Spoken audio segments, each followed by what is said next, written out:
Hello guys, this is the continuation of our course series Public Economics and this is Unit 3 Equity and Justice. So this is Nozick theory of justice.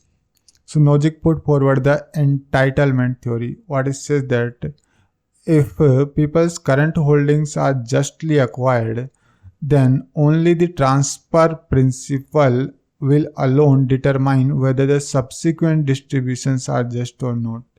That means legitimacy of one's entitlements depends on the legitimacy of the entitlement of previous owners. If you got some money from your parents, whether that is legitimate or not, it depends whether your parents got that money legitimately or not.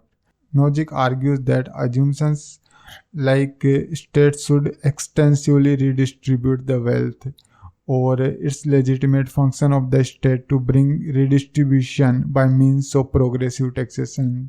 All these assumptions need to be argued, and we should not automatically assume that these are the responsibilities of the state or government. Nozick says about the minimal state, a state which is limited to protecting its citizens against force and fraud. He also says that minimal state is the only ideal state worth fighting for. That means anything extra which the state is doing except for protecting citizens against force and fraud, it may violate some individuals' rights. So according to Nozick, people are entitled their inherited assets whether or not they deserve them. That means natural talents.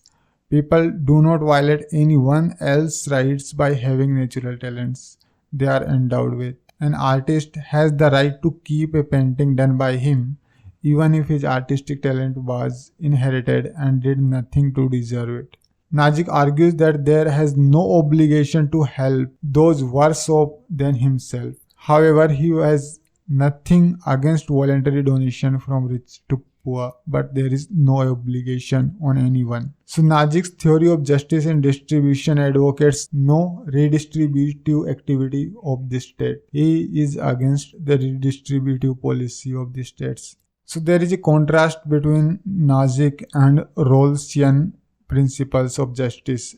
Rawlsian principle is about the benefits of worst of individual of the society. But Nozick says that if we insist on Rawlsian principle of justice, it may mean that the talented ones may benefit from their talent only if this also benefit the disadvantaged persons. So then according to Nozick, this is a failure to treat people as equal, since the disadvantaged have partial property rights in other people.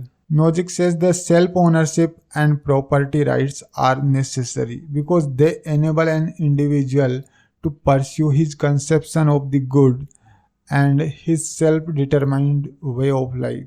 So by taking away his property, we are decreasing his options and limiting his possibilities. This violates his freedom and is therefore morally unjustified. So equity means justice and fairness. So there are horizontal equity principle. It means we should treat people equally if they are in equal circumstances. And vertical equity principle means we should treat people differently if they are in different circumstances. So it is about how people make decisions when they are in different circumstances. So within the neoclassical paradigm, government policy can affect behavior and welfare only if it changes the decision maker's information or budget constraint, like vaccination campaign and cost of smoking taxes. In vaccination campaigns, it affects their information, and cost of smoking taxes, they affects consumers' budget constraint. So only through these two means, information and budget constraint, government can change the behavior of people. So there is nothing much to explain. I will just go on explain this bounded rationality. Rational responses to circumstances generally characterize decision making, but we see that rationality fails. So as a consequence, there is a mismatch between decision making, environment, and choices of the decision makers. This mismatch is referred as bounded rationality. If there is a decision y which is equal to alpha plus beta x, if x is the circumstances, then this should be the rational decision. But there is always, or in most cases, there is, when rationality fails, there is an extra term which is random error. This term is hard to explain, but we have many tools which can explain this circumstances based rationality. So this is unexplained part of the decision making, and this is explained part of the decision making which is based on the circumstances. This part, this random error, is called the bounds on its adaptability or bounded rationality.